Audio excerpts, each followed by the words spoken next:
Hey guys, welcome back to another Sauceros podcast. Today's guest is going to be Anna. Anna is an instructor for Conclave Dance Company, correct? I met her through social dancing. I went to one of the workshops she was hosting. So we had a few conversations. I really enjoyed talking to her. I really felt her energy and felt like this person would be dope to have on. Something that I think pops up for you is really like the love for the community, love for teaching. So if you can let people know your background a little bit, what you do, and then a little bit about like what other dance styles you've done, and we can go from there. Cool. Hey. Okay, so I'm Anna. I'm 25 years young. I'm originally from New York, born and raised in Brooklyn. And I know I have to say it. I'm from New York. But yeah, so growing up, dance has always been a part of my life. I started ballet when I was 5, and I did it for about 7 years until my family couldn't afford it anymore. And I remember it broke my heart, and I was just so sad. I was around like 12, 13, and I wasn't dancing, and I'd always try to find videos online and dance with my cousins and just find ways to keep my body moving because it just felt like such a perfect way of expression. And, my childhood wasn't the easiest, so it was a great escape from that. And then in middle school, I found a program called Performing Arts, and it was singing, acting, and dancing all together. And singing and acting really scared me. Can I curse? Yeah. Okay, it scared the shit out of me. Okay, I'm a potty mouth, so good to know. Yeah. Okay. Yeah, no worries about that. Yeah, it scared the shit out of me, but I knew that I loved to dance, so I did that program, and in the first year, they make you do all 3. And then at the end, you get to audition. Long story short, I auditioned for the dance concentration is what they called it. And then I did that all throughout middle school and high school, and I got to perform. And I ended up doing a few musicals where we danced like In the Heights and Legally Blonde and Singing in the Rain and like all the fun classics. And that was such a fun memory of high school. I did a lot of sports too, like cheerleading, gymnastics, other ones that aren't really related or helpful in dance, but cheerleading and gymnastics also helped me a lot with flexibility and just learning different styles of movement. And then I went to college, and I wasn't dancing because I didn't know a way to dance in college. And I wanted to find a way. So I looked up dance classes for adults. And at the time, all I could find was like Black Swan level ballet. And I'm like, ooh, it had been a long time since I did ballet, like ballet. And I had it trained in point, and all the classes were point. So I was like, I need to find something. And then I found salsa classes near me, and I was like, well, I am Latina, and like I grew up doing like cumbia and very basic salsa on 1. And I was like, oh, I'll be fine. I'll kill it. And I remember my first class. Oh my God, I struggled because it was on 2. Yeah. And I was like, what the heck is this? Like, we just bounced back and forth. And long story short, I fell in love with it because it was at a dance studio, and it had the mirrors and the class and the repetition and learning choreography, and I really, really loved it. And I did that for like almost 2 years, very on and off at that studio, just because of things that were going on at the time. And then COVID hit. And then fast forward, I left New York, went to Florida. I trained a little bit in Miami, but I had a really uncomfortable experience with a studio, and the teacher was kind of creepy. So it turned me off from it for a while. Yeah, for a long time. And then I stopped dancing just altogether. I was like, ooh. But I moved to Phoenix, and I needed it. I had missed dancing so much, and I felt that. So I found Phoenix Salsa Dance on Meetup and on that app. And then I went to one class, and I've been hooked ever since. And now I've been dancing with Lawrence Garcia for a little over or like a year and a half now. And I've been teaching now for about like 6 months. Teaching salsa and now bachata, and it's doing privates, and it just feels insane because dancing is something I've always loved, but teaching is something I wrote off a very long time ago. Believe it or not, growing up, my teachers, like I was always put in the back and like taken out of performances or stuff like that. So I grew up not thinking I was a great dancer, but it was just because of my role models at the time. Right. And I think being in a space, not only where I was able to thrive, but finding a coach and a mentor to really take me under his wing really helped me to believe in myself more. And now I'm following my dreams. So that's my little snippet of me. That's awesome. I actually took a lot from that. I think so. I know you mentioned the importance of the mental and emotional part. Yeah. Right. Sure. So even from like your background or like your backstory, it seems like you were encountering, like, you love dance, but you also face like dance teachers or role models that really took away that emphasis on the mental and emotional. Yeah. And so can you, let's get into that. How important do you think is the mental emotional part, and do you think that a lot of teachers overlook it? Oh my gosh, do I think teachers overlook it? Yes, heck yes. And not just in the Latin scene. I think dance teachers in general, whether you're teaching at a school, whether you're a personal trainer, a physical trainer, all the kinds of teachings that can be done. I think because sometimes people write it off as like spiritual hippie, like crazy, like voodoo stuff sometimes. I think people write it off as like not important, or that it's not, because it's not something that we could visually see. It's not physical. So when people think of it, and it's usually like traditional thinking of like, no, it's what your body is physically capable of. But people don't forget that the brain is, I think, if not equally, even more stronger than just your physicality. I mean, your brain is what tells you to walk. It's what tells you to keep your heart pumping, all of that fun stuff. So I think it's definitely important, and it gets overlooked a lot. And I think, being in this community we're in, being that it is very male dominated, I think a lot of women are stepping up though, and we have more women teachers. And this ties into a bigger thing, but society teaching men to, stuff down their emotions and to not be emotional, that it's a weakness, even though it's a strength. I mean, vulnerability is strength. But I think because of that and what society teaches men how to act, then when men become teachers, then it can affect them as well, because they're taught to not do these things and to not have that vulnerability. And I think it's important, because I always preach that the physicality, anybody can move their feet. I mean, granted, there are physical limitations, but if we're just talking about the general crowd that's at our studio, almost anyone could do a basic, and almost anyone could do a right turn, left turn. They might struggle a little bit, but what gives a dancer that oomph? What gives that dancer that, ooh, like, wow, it's that emotional, it's the mental side that comes through. I mean, dance is expression, and what you're dancing, it shows. What's in here, it shows in your movement. And I always say this, like when I have a private, I always start with a warm up of like, head side to side, and then roll shoulder, like the basic dance warm up. And I can tell the clients that are struggling within when they do movements like shoulders, and they're going like this, and they're covering themselves. It's like body language. It says everything. Your body almost communicates with me before you verbally communicate with me. So I can always see that. And then I end up talking to them about it, and they're like, yeah, I am struggling with that. So I think that stuff is really important. So yeah.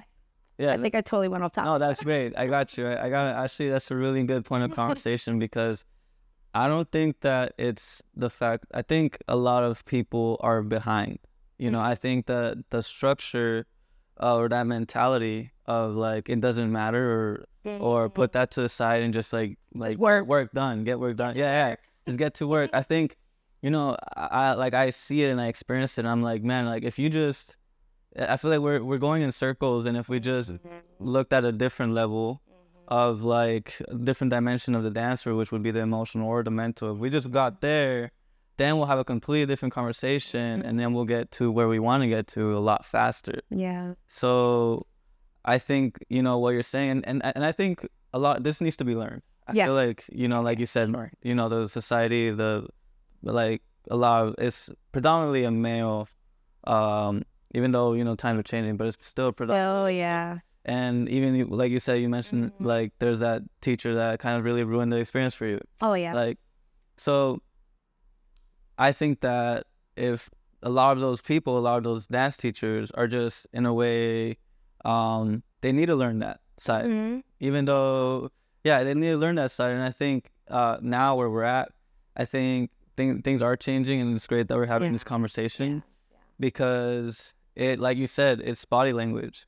And body language is a language, and it needs to be learned. We need to learn to communicate. And even though it's crazy to think that I thought, me internally, like my connection with dance, I love dance, and because it allowed me to speak in a way that wasn't verbal, Yeah. I do it because I want to show people like something internal. And I thought that other dance teachers and every other dancer in the world thought the same way. Yeah. Yep. But they don't. But they don't. Yeah. You know? And then reality hits you. You're like, oh wow, they're missing such a crucial part. Yeah. Like such a crucial part. Yeah. So what are some like little like, I mean like common things that people miss? Would you say that you know, like in getting used to this? I think something that is missed a lot, and what I'm noticing, like when I'm doing privates with my clients and seeing students that have multiple teachers, even in Arizona, in like our studio, I notice a lot is almost like they're missing that. Okay, so you know, like the love languages. I think everyone has different ways, and I think sometimes people write off the love languages as just something that's supposed to be with your romantic partner, but that's not true. Like you can figure out the love language of your best friend, of your mentor, of your students, and it's basically just our individual way of how we appreciate or we feel most loved. And some people that's receiving gifts, some people that's personal time spent together, some people that's affirmation. And I think a lot of people whose affirmation is their love language are not getting that when they are getting that work, get to work. I don't care if you're feeling this way, just push through it. But what they really just need to hear, which like you said, instead of going in a circle, they just need to hear something like, I'm so proud of you. Like, you are doing an amazing job. Keep doing you. And that is more effective than like, you fucking got this. Like, just grind. Like, that doesn't work for everyone. It just doesn't, you know? And I think there's a time and place for that because, I mean, me being from New York, I think I've softened a bit, but I still have that bit of that rough exterior sometimes. And I do appreciate hard and tough love. But when it makes sense, not when it's just like tough to just be tough. And now I feel like you're just projecting your own inner stuff. And I think that's the thing too. I mean, we're all human. We're not perfect. And so much of us have baggage. And I like to say hurt people hurt people. So sometimes we unintentionally hurt each other. And even me being a teacher, I might say something that might rub someone off wrong. And I don't mean to, you know, like, but that's the reality of the job. I think too, that it might happen. And my you know, you're not everyone's cup of tea or whatever the saying is, but I think that gets overlooked a lot is understanding how to speak to certain students and how to communicate to them in a language that they speak. And I think that sometimes people or teachers would just do this one size fits all, but I think it's important to know like, hey, if I'm talking with you, you might need a different approach than I'm talking with someone else, you know, and hitting it where you guys need it. So. Right. And that's something kind of that we see even within the school system, you know, it's very prominent, right? And the idea that we're seeing now that a lot of people are kind of moving towards homeschooling or more individualized, like coaching or teaching, because it's not a one size fits all, especially in I think especially in the United States. I know that the dynamic is very like, all right, you know, I'm gonna put you through the system, and if you fail, it's because you failed, not because the system is failing you. You know, so then we never stop to ask like as teachers, oh, is it us? And that's really the thing that bothers me, because I think that, you know, you can only take people as far as you've gotten, you know. So if you want to transform people, you can't transform them until you transform yourself into that deeper level. Oh my gosh. Yeah, and it's almost like there's another I forget the saying for like an additive to that sentence where it's like people can only meet you as far as not only you've met yourself, but as far as they've met themselves as well. Right. And I think understanding like, okay, where is this person needing help? And I think it goes back into, but it's also just because I'm passionate about this, like what we go through growing up affects us. And you can tell these things, whether it's in body language, whether it's in the jokes that people say about themselves, that's actually true. Like I'm so fat, or like, you know, like comments like that. And you can see behind that where it's not really a joke. There's some truth behind it. And I think, again, unless you've done that work yourself, you can't recognize that in others. And then you just laugh with them, even though it's actually a cry for help. Like it's literally a cry for help. But again, unless you've done that work yourself, then you won't recognize that. So I agree. Yeah. So then like we go to, right, like our current situation where we're at. And I think that it's not just, you know, where you say like, you know, going back to like, you know, just work. I think at one point it becomes inefficient, and And then it becomes a thing of, I think if you, like, I'm thinking to like the teachers, if like the teachers just did some internal work or some reflection to at least their students, this is a business thing too, because it's all like, as a teacher, you have to, meet a quota, and like people have ambitions and they want to grow. I think, like, personally, what I've seen and experienced is like people just want to be in a place that they enjoy being in, right? So safe. Yeah, they feel safe. And I think right now there's like leaders that push a specific agenda, and the attitude is almost like, well, if you can't hang, then you can't hang. Like, that's on you. And that's the thing that really like pisses me off, because I think that what if it's not us? What if it really is just you? And then we gotta I think that's where I get to the point where, like you said, like, there's multiple ways of communicating to people. There's multiple ways of connecting. And I know, like, for myself, like, I know it's hard, because I empathize with the leaders, with the teachers, because it's a big class. And there's so many different kinds of students. There's so many different people. You can't make everyone happy. Right. For sure. Right. But we got to make an effort for something. Like, we have, like, if you have no, like, hint of reflecting, then you know that, okay, you gotta listen to this, because I think and it's crazy. And I will say this, because I will say the importance of that, because I would have the formal training, right? And I've been doing it formally, training like dance. I've been in it. This is my 3rd season, so like a year and a half almost now. Wow, cool. Yeah, so formally training, like ever taking like a really like legitimate like a structured class. Yeah, structured class. Yeah, I went to ASU, but that was really like very loose. It was very casual. Like an elective. It was an elective. Oh. Yeah, it was an elective course, at least for my diploma. Cool. But formally taking one and experiencing that, I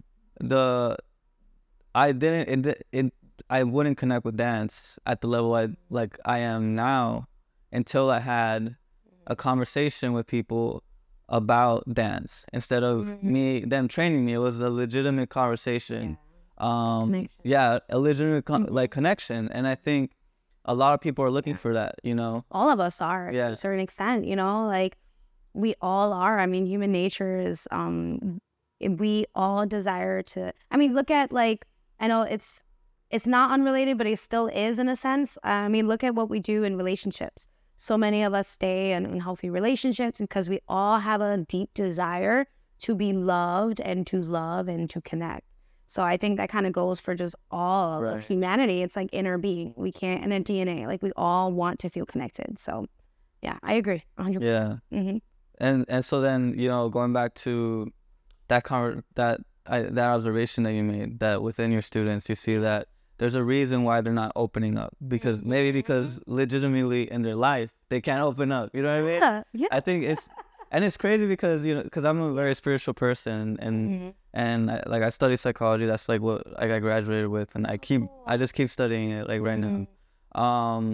And yeah, like, sometimes our body subconsciously communicates what is going on internally at a level that, like, many people just are afraid of, like, expressing. And so this is kind of where I wanted to go to, where, like, the reason I get so passionate and the reason I get, like, pissed off at the lack of awareness is because of the potential that it carries when you do become aware of it. Yeah. So, like, I feel like it's like a healing workshop. When you're like dancing, you're training your body to open up. What if that now lets you stand taller next time you go out, And it's really been those conversations that I've had that I've made a connection with, like, another thing outside of dance that was not related. Yeah. That made me related. Like, yeah, but then related in that. Yeah. That made me be like, whoa, like, what else? What else is there? I need to go deeper into dance. I love dance more. Yeah. So, have you had, like, any moments or any realizations like those that maybe you'd want to share?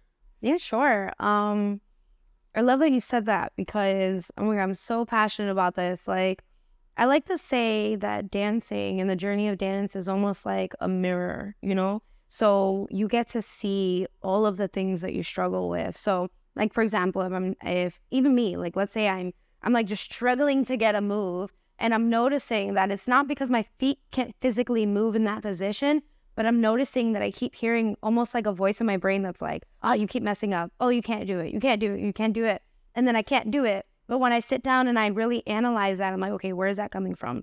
Just because I'm struggling or because I legitimately physically can't do it? And then once I realize and I bring my awareness that, okay, I can do it. I'm just struggling. What I always say to my students is, don't say things like I'm not a dancer. Don't say things like I can't do it. Start to say things like I'm learning. And with that process of learning, I'm going to make mistakes. I'm going to mess up. I'm not going to get it perfect. And I think that's the beauty of dance is that it's not perfect movement. It's just movement. But we put this like hard standard and rigid like expectation on it. But that's not really what the essence of dance is. The essence of dance is that it's movement of our body and communication, like what you said earlier, non-verbally through our body. I mean, the most beautiful dances that you see, they're not talking. They're dancing and they're free and they're open. Like you can almost see that expansiveness that's coming from within. That's not like not anyone could just go on stage and do that. So I think for me, I think a big part of it is being able to rewire my brain, and especially like what I said earlier, having teachers that in the past that didn't affirm me or, put me in the back of things and, without directly saying you suck, kind of like almost having that energy towards me, it really affected me outside of it because then it made me feel like I wasn't enough. And I was already struggling with that, which is also partially why I wasn't dancing so big.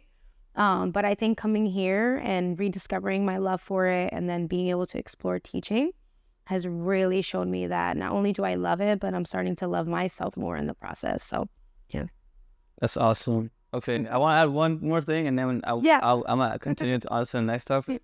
And this is the thing, if you're listening, I think I even had a recent conversation with a friend that we were discussing this, and he told me how he was trying to connect with his dance teacher, and he's like showing up, putting in the work, and he's doing more than what the regular students would be doing.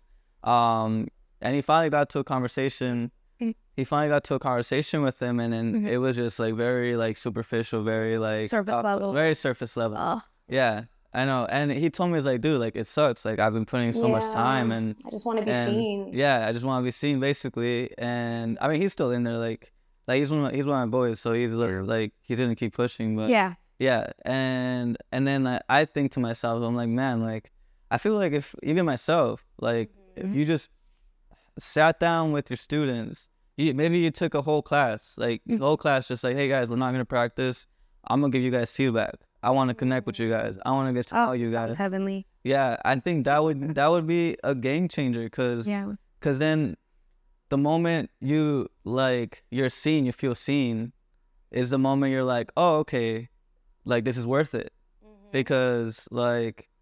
And there's that thing of like, okay, you're doing this for yourself, but at the same time, you're not going to be going to work at a place that doesn't see you. You know what I mean? Like, you can only stay there for so long.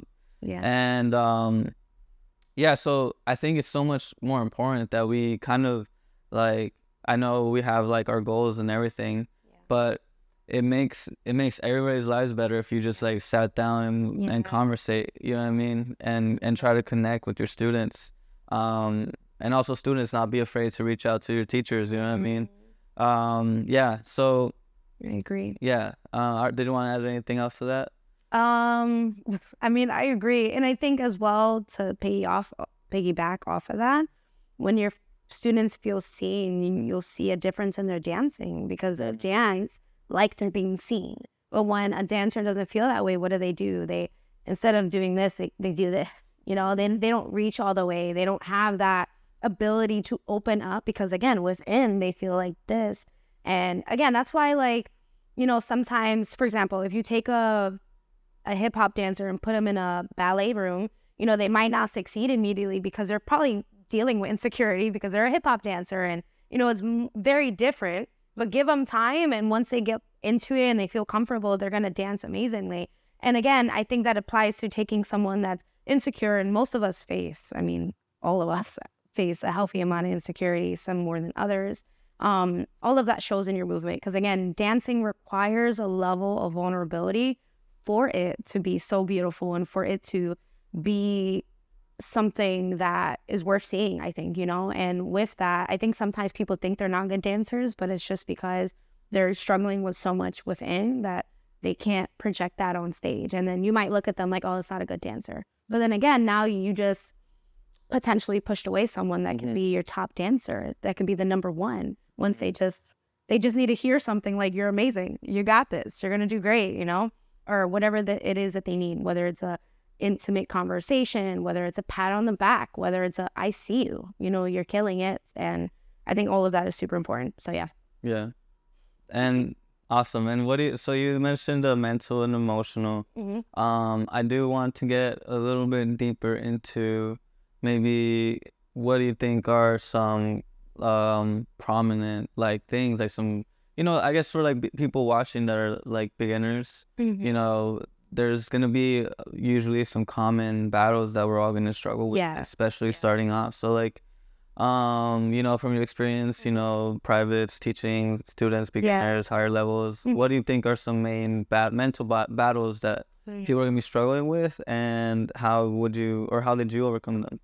I think a big thing that I see a lot is, and I'm always, you know, my clients that work with me, they know that, and it's funny, I have an insider with a lot of them that where they say, I am strong, I am beautiful, and I am a dancer, because it's become like almost like a funny thing to say. But the reason why is because I think a big thing is that a lot of beginners, I'm sure you've seen it, they're like, oh, I've never danced a day in my life, I'm not a dancer. And then they start to almost embody that, so that when they are in class, they struggle a lot longer than if they were to just say like, okay, like maybe you're not ready to embody being a dancer, because maybe you don't want to be a dancer, maybe you just want to do this for fun.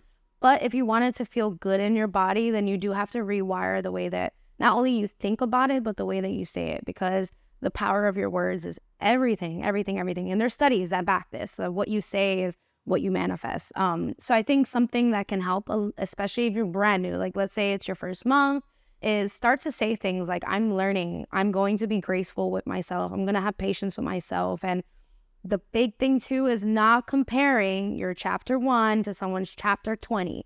You know, a lot of people I'll see sometimes they'll talk to me and they're like, oh my God. And, you know, sometimes even me, I'm like, I struggle with insecurities myself. So I have someone compliment me and I'm like, me? You think I'm a good dancer? And I'm like, so I struggle with it myself. But sometimes I have a beginner that's like, you make it look so whatever, or they compliment me. And I tell them like, look, I've danced before. You can't compare your chapter 1. You just started dancing. Don't compare yourself to someone that is a dancer or has been dancing for years and years and years. Or don't even compare yourself to someone that's been there a month longer than you know, whether you're doing worse or all that is perspective, because the idea is just to learn something. It's not necessarily like you have to ace a combination to have a class well done. But don't compare yourself, even if it's for good or for bad, I think is the biggest tip I would give to a beginner. And to just keep going. Oh my gosh, don't do one class a week or one class a month and get mad at your lack of progression. You have to just keep going. Like anything good takes time. So like you can't go to the gym, even though sometimes I'm delusional. I'll like work out once and I'm like, oh, you know, but you know, realistically, that's not going to work. Like you have to keep going. You have to keep doing it, getting it into the body. Repetition is everything. So keep going, keep a good mental attitude. And even when it, you know, you start to feel those voices or that you're not good enough, you have to start to rewire that, because that's not going to change on its own. Like that's not just going to go away. It's always going to be there, I like to say, you know, even for me instead. Even though I'm a lot confident more than I was, it's still there a little. But you mentioned, so you gave us some tips. Well, what was the thing that you mentioned, like just lastly? About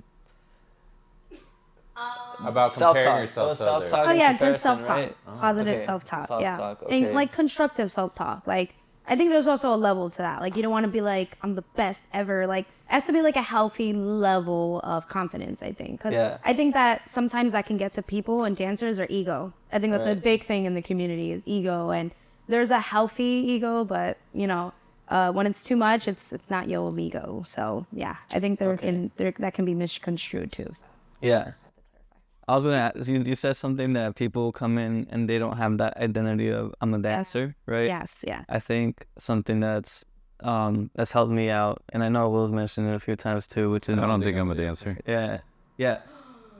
That sounds horrible. No, but hold on. Like, This This is going somewhere. yeah, you guys are talking about me behind my This is back. going somewhere. no, there's not somewhere where where you have to detach from the label. You know, where like you just said right now, the ego of a dancer gets built from you being so attached to being a dancer. So as a beginner, and then even throughout your journey, I think, at least for myself, like I'm a dancer, but I'm also the word dancer to me isn't attached to like the same. My definition of being a dancer isn't the same as everybody else's. You know, like we think being a dancer, like what does that mean? You know, being a professional, being like really high performing, or just being the casual one. Like everybody, I think, can move. And because everybody can move, I think everybody is inherently a dancer. Yeah, I'm just gonna say that any movement when you dance in your bedroom, like you're a dancer. So that's so look at it. Yeah, so that, like we gotta break the. I think that really helps with like breaking the, breaking that wall. So I think this will be, I guess, a good time. You said you mentioned that we can talk about marijuana use. You wanted to talk a little bit about that. I thought it was interesting that you mentioned it. I've heard a few dancers mention that, hey, like I like to. Keyword a few. Yeah, a few, not. Allegedly, we don't do drugs on this Christian podcast. I do drugs. I'm so shocked. I will speak for myself. I do drugs. Yeah. I would like to, plead the fifth. No, I don't do anything. Yeah. But yeah, so you said it's been helpful. So let's get into it. I think it'd be interesting to talk about. Yeah. I think number one, the biggest thing is breaking that stigma around cannabis. And again, so it kind of brings into the bigger topic of how society, and I mean, even think about companies. When you work in a corporate place, you're allowed to drink, but they do drug tests and they test you for, yes, I mean, I don't want someone doing meth. I mean, there's like levels of drugs, but a employer would rather you drink yourself to oblivion on the weekends than to smoke a joint every now and then. And I think that kind of goes into a deeper topic of the government. I won't go too crazy into that or into it at all. But I think it's important to start to deconstruct that and to look at it for what it is. I mean, I know there's a dispensary called it, but I love it. It's nature's medicine, when you use it. And when you think about when marijuana was brought into the States, the government criminalized it because of where it came from. It came from Mexico. And when Mexicans brought it, they called it marijuana. I mean, that's where it comes from. And they used it for medicine. They weren't even using it recreationally. They were using it in tinctures, for pain, balm, for medication, for all the different things. But because of, history with Americans and Mexicans, it got criminalized. And I mean, there's a lot more history in that. But when you look at where it originally came in and how that history of how it was looked at and how now it's looked at now. I mean, you look at people that smoke and you're like, oh, you're a stoner or a pothead, and they automatically get this like bad rep in a sense. But I think when used well and moderately or used with intention, it can be used and so beneficial. I mean, I started looking into studies like I was telling you earlier, and it shows that it helps to fire certain parts of your brain that helps with cognitive function and creativity and thinking more outside of the box. And when you're sober, you have this box that then when you smoke and you start to elevate yourself, and especially with certain strains, you can start to expand that box. And now you can start to think a lot more out. And instead of like the equivalent to where people at socials take a shot or two, let's say you take a hit or two of your joint. I mean, not only are you not going to get, the with alcohol, it's just, I mean, it's plain not good for you. It's not good for your liver. I mean, it's poison when you really think about it. And don't get me wrong, I drink socially, but hardly. Like if I'm at a restaurant and they have nice cocktails, I might have a drink, but I'm not much of a drinker. I don't like the way it feels in my body. And I think with what we do being so physical, I think it's important what you put into your body. So I found that it's helped me not only to be more creative, but to think outside the box, to start to lower those inhibitions, but in a way that I can control. Not the same way that alcohol kind of lowers your inhibitions. It makes you say and do stupid shit. But, it's lowered it in a sense where I wasn't in my head. Like, I'm afraid of doing a movement and looking weird. No, I become just more free. And then I'm like, oh, that actually felt really good, So I found that it's helped me a lot with that. So Okay. And it kind of ties into even what you said about being in your head. Yeah. You know, like that seems to be now, like even this conversation with you seems like that seems to be just more so a mental battle than a physical one. Yes. Yeah. Most of the time. So, I know, for example, with myself, like the whole idea of being, I mean, like I like, cause I've studied psychedelics, and I've studied looked into a little bit of into cannabis. I think it's always helpful for people to, and experiment and also just like doing it with intention. Yeah. I think that's the biggest part, because for me, like I've had a very growing up. I grew up in like a Mexican household, so my parents were like really like against marijuana. Funny how that switched. Yeah. Before they used it as their like sacred medicine, and then now it's like no marijuana in my house. Yeah, my mom was the same. Yeah. So I get it. It's also like yeah, and so I grew up with that, so I was very anti. Yeah. But I think now I'm just it's all for me. It's like, as people just it's like with anything, do things consciously, and so you said that you use it, so you use this dancing, right, for dance. Can you talk a little bit more about that? How has it helped you? And even like for me, I would see it being more like, okay, I'm more able to explore different moves, being more creative. So like finding it easier even to like connect with people and like on a dance floor. So how has it been for you? Yeah, I think again, with thinking outside the box, I think it's helped me with improv a lot, because I think a level of improv for one to get good at, they almost have to like not be in their head, because a part of improv is just releasing, and it's not choreographed. I mean, it's just straight from the dome. You got to just let it out.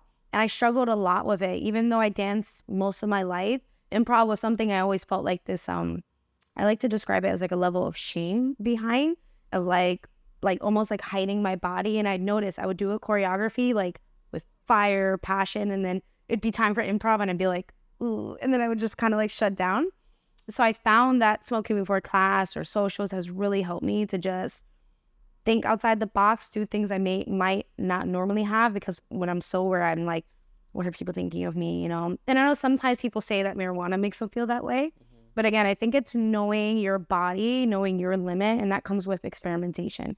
And also being mindful of what strain you get. I mean, there's certain strains that are going to help promote different things.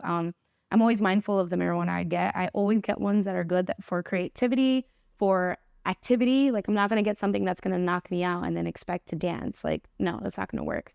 So yeah, I found that it's just helped me with my improvisation and having more fun and not being so much in my head, and reaching and expanding more than normal. And again, I think that comes with that mental and emotional behind the scenes of what my physical body is showing. It's like that stuff within. So okay. I'm curious, how much do you think it's the actual substance? I don't do anything, by the way. Not because I don't want to, because my job is super strict. But anyway. They're so strict, but they rather, I'm sure you could drink, right? Yeah, I can theoretically do other things, and it's like more toxic to my body, but it's socially. Wonder. Yeah, I really didn't drink until I started social dancing, because, Really? and then I don't want to be the weirdo who Everyone. just says, well, I don't really want to poison my body. But that's another thing. Everyone freaking drinks there. Now I'm an alcoholic, but it works though. Like the removing the inhibition does. I've been told I dance better drunk, and that's horrible, because I've been trying to figure out how to. We had this conversation yesterday with a teammate. I danced with her at Denver. Mm-hmm. And she texted me like when the social ended. She's like, "Drunk Will's way better than social." Oh wait, oh no! So I've been trying to figure out like if I can replicate that mental like. Mm-hmm. I mean, yeah, I'll drink regardless, but I would like to reach that state sober too. Yeah. Just so like if I do take whatever, it's just for fun. Yeah. But no, I have nothing against that. You're probably gonna go to hell for that, but it's okay. We all have our choices in life. It's funny you say that though, because I found that it's helped me replicate that sober now. Like, really, because when you are high, it's not yeah, it can be an out of body experience if you allow it and if you're into that. I also think it's like it can only take you as far as you take yourself. But with alcohol, I mean, we were saying it's a depressant, and also I feel like you can only get so far with it, and it blocks your memory. I mean, it only does so much. So I feel like you can't replicate that sober because it's something that's not natural within the body. Again, I still drink. Like, I'll enjoy a glass of wine or a cocktail. I'm not like anti-alcohol, but I don't really drink a lot. I don't drink as much as I used to because as I learned about it, it just didn't feel nice in my body. And I enjoyed where now, okay, for example, let's say I smoke before a class and then the next week I'm like, oh, I'm not going to smoke today, but I want to try to replicate what I did last week and try to push myself. And I still do that. So there are classes I smoke and some I don't. And I'll be a little bit more intentional a bit like, okay, I'm not going to smoke today, but I'm going to really try to replicate it. But I can because it's not that different than with alcohol per se, where you can't really replicate that same sober in certain instances. But I feel like with weed, you can replicate that sober 100%. Yeah. Because I think it just enhances what you already feel, you know? Right. Yeah. And to each their own. I mean, honestly, I would. I mean, I'll do. We've never, ever? No, I didn't start dancing to like, I don't know how to say it. Yeah. Once I went to the career path I did, like I kind of just couldn't smoke. I did when I was younger in high school, so that was just for fun. But I always thought about how it would make me feel. Yeah. Because it's considered a psychedelic, right? On a lower scale, very low. Very low. Yeah. You're right. Yeah. So I think it'd help with your creativity because you drink too much, then you just get sloppy. But Yeah, exactly. you forget it, and then you start doing like next day you're like, what did I? You do the same chirp pattern like 5 times in a row. Yeah, things like that. But no, I'm curious. So when you're sober, how do you try to replicate it? What kind of state of mind do you put yourself in, or what do you think about that kind of gets you to that point? Yeah. So another thing, I haven't been as on top of it as I used to be, but meditation is a practice that you can do to get into that same wavelength. Because when you meditate, and if you do it frequently, your brain waves will vibrate at a certain frequency. So there's like the chart, right? And the highest level of frequency is love and gratitude and all of these things. So I think when we are in a state of like anger or resentful, and that's at the lower scale of the frequency chart. I know I can't show it, but there's like you could Google it. I'll like, put something on. Yeah, it's like a frequency chart, and you can see like love and gratitude are at the highest point, and it goes back into what we talked about before, why it's important to talk about these things, because it's not just the physicality. You don't see that on there. And your vibration attracts everything. So, money, all of these things that we want, whether it's to be a great dancer, to create a career in it, it all happens at whatever frequency you're vibrating. Kind of thinking like, when you have a bad day and it just gets worse and worse and worse, but you're so focused on it, like, oh, I spilled coffee on myself. I stubbed my toe, or you're just so focused on it, and then you just attract more bad stuff. So I think when you're vibrating high, which can be, you can replicate that when in meditative state.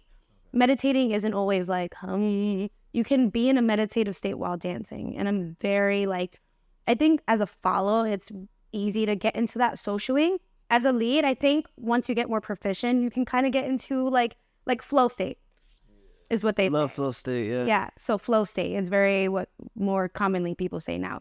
But getting into that flow state is how you can get into that same state, I think, as like maybe when you're high. I just think I get there a little faster when I'm high. So do you think like as like you go on and off like smoking versus not smoking for a class, like do you find yourself like reaching that state easier and easier because yeah, because then the more I'm in it, the more repetitive that I'm in that like flow state per se, then I think that I also produce more, and I'm noticing like I'm gaining more clients, even with teaching. Like that was so random, and I had mentioned this before, but I've always loved dancing, but teaching was so out of reach. I was like, a dance teacher, impossible.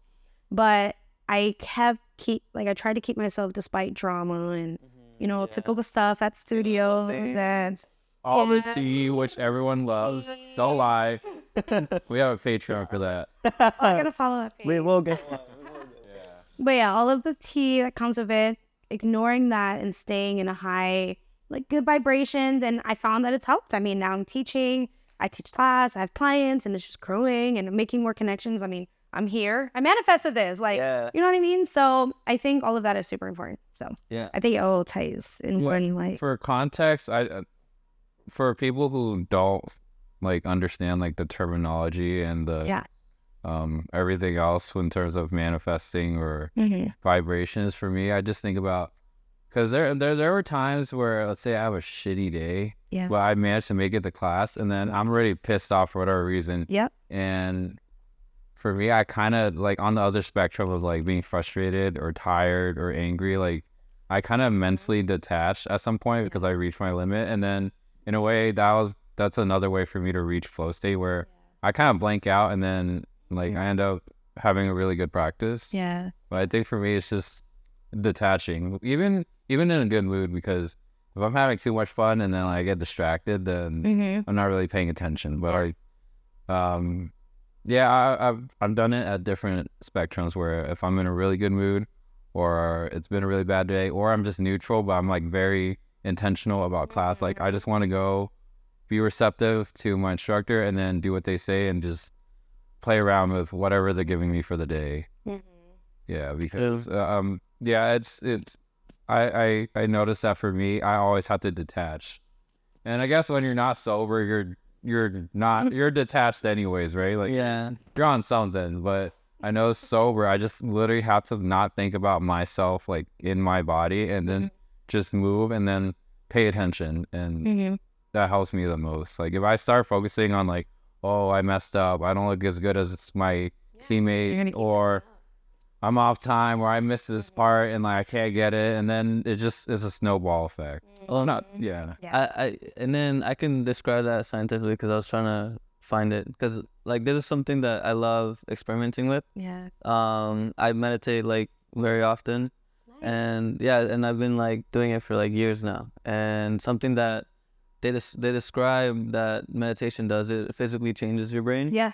So there's this thing called the default mode network, and that's the thing that is basically what we're usually operating from, which is very much filled with like internal self like talk, which is like what 98% negative is what they say. Often for a lot of people. So like when you're saying, oh, I just detach, it sounds like you're basically exiting the default mode and then entering a different state of mind. And what a lot of like, especially psychedelics, and if we're talking about marijuana, it's also involved in there, where it does turn that off, and it gets you out of your mind and into like a different state of being. So multiple things can do that. So psychedelics, marijuana, meditation, all these things help produce flow experiences. And that's really what leads to this like state of like connectedness with the moment and ease of just being able to do things, So I think it's interesting to talk about these things because we often don't really notice what's going on like in our minds while we're in class. And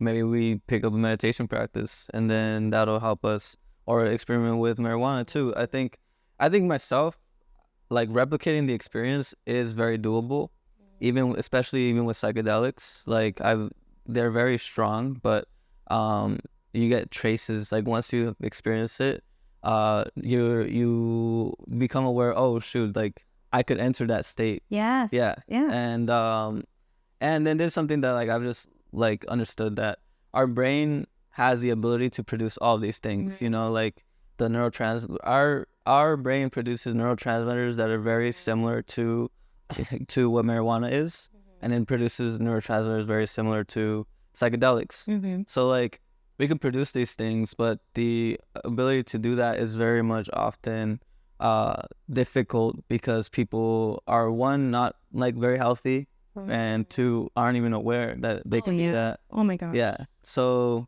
school doesn't teach us that though. They don't. They like we talked about the school system, and it's all based on tests. It's like from day one we are almost like like you are not powerful, almost like you from day one to kind of keep us at a certain level. But the brain is so powerful, and that's why it's important. Like people just talk about your steps and your physicality and your body, but if you're not okay here, then how are you gonna reach your potential? Like you can't. Right. Yeah, and this is where we like, and this is where we put even more emphasis onto the mental and emotional part. I think this really kind of like is awesome because it's all like kind of coming together. I see it where we have a lot of power and like within ourselves, and oftentimes it's not so much that your body, like it's your body that you can't do it, that you're just not capable. It's not that. It's often more so a mental thing or emotional thing. And you know, diving into those things, diving into these topics, I think will allow you to become a better dancer and just person overall. Yeah. So I don't know, is there something else anything else that so you seem pretty spiritual, obviously. Can we go into I guess your spiritual connection with dance, maybe like do that? I don't know if there's anything else you want to add. Not really. So let's say that I'm not very spiritual. Sorry, there's a fly. No, I'm not that spiritual, or I don't know. Yeah, I mean, it's cool though. Like it's just like I'll vibe with it. Like I won't, if I don't understand something, I won't claim to say I will. Yeah, no, and that's fair. I think there's also, we kind of talked about this early before you came in, so I think the coincidence of you walking in and like seeing what manifest that. No, okay. We just like it goes back to, I feel like the awareness. It only goes as far as you're able to go within yourself. Right. And I think that a lot of people, like kind of similar to what you said, sometimes it can be scary, like going within and like digging that stuff out. And again, that whole like spirituality gets a stigma as well, that we're just like hippies and like, you know, all of this stuff. And it's not, because it's not all positive thinking. When I first started this journey, I started going crazy, like going through the black hole of like all of the stuff and government and all of these things. And I started working on myself and the shadow work that came with it, which is essentially just working through your traumas, working through stuff that you've been through and like seeing it for what it is. And for, you know, working through that, it's not easy. Journaling, sometimes meditate, like the stuff is not easy because things come up. And more often than not, people will just shut it off, kind of like what you said earlier. And I think that it's not easy at all. And I think that maybe sometimes, or what I would love to encourage you to do is maybe to see it in a different perspective. And like, instead of seeing it as like a branch of like way of thinking, maybe seeing it as a way that you can become more one with yourself is how I like to look at spirituality, is like me becoming more one with myself, not some like new age stuff, you know, if that makes sense. So yeah. And then I felt called to say that. No, yeah, that's cool. It's good. Cool. I think I think there's a lot of like, for me, it's a discipline. It's a lifestyle, and I think I don't know. I think we had a great conversation. Yeah. And it really highlights a lot of things. And what really something that I noticed, for example, we kind of talked about this with Frankie Martinez a little bit, where he was really going into the importance of the philosophy behind dance, the concepts, just really getting into just like really the mental part of it.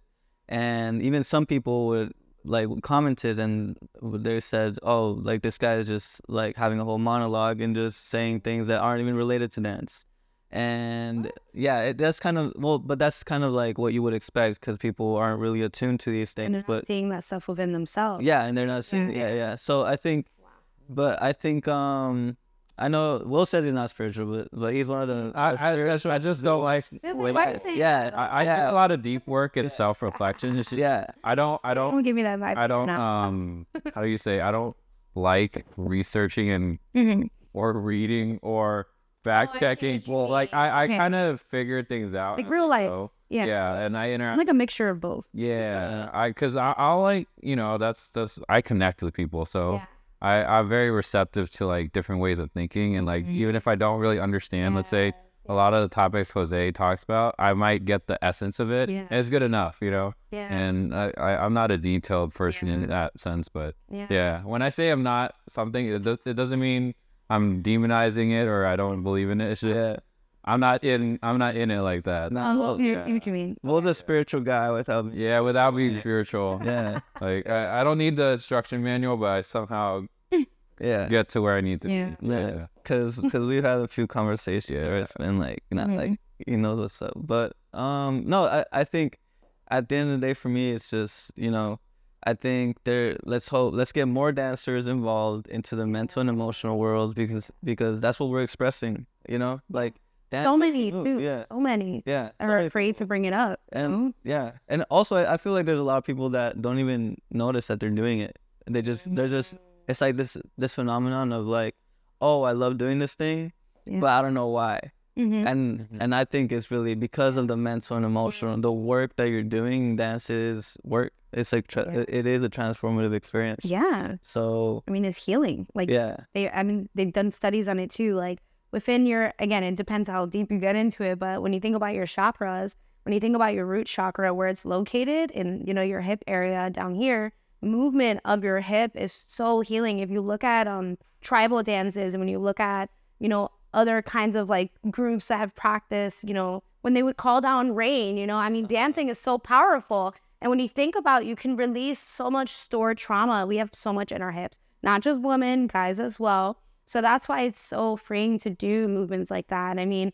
twerking before it became what it is now and just shaking your ass at the club, I mean, it was like a sacred practice to twerk. It's a part of a culture. Like it wasn't just like shaking my ass on some guy at a club. Like it wasn't about that. It was about releasing stored trauma that is in your hips and in your body. I mean, not just in your hips, but especially, you know, women that have been through physical, sexual abuse. A lot of that gets stored in your hips. So it can be very freeing to move around your hips, to shake your ass, to do all that stuff. There's a lot of healing in that. And in our body in general, we store so much, and you can feel that. Like, I remember I went to physical therapy. I had a lot of injuries, and I remember my physical therapist, he was like spiritual. He was like, this pain is not the pain that's like the physical. This is something deeper underneath.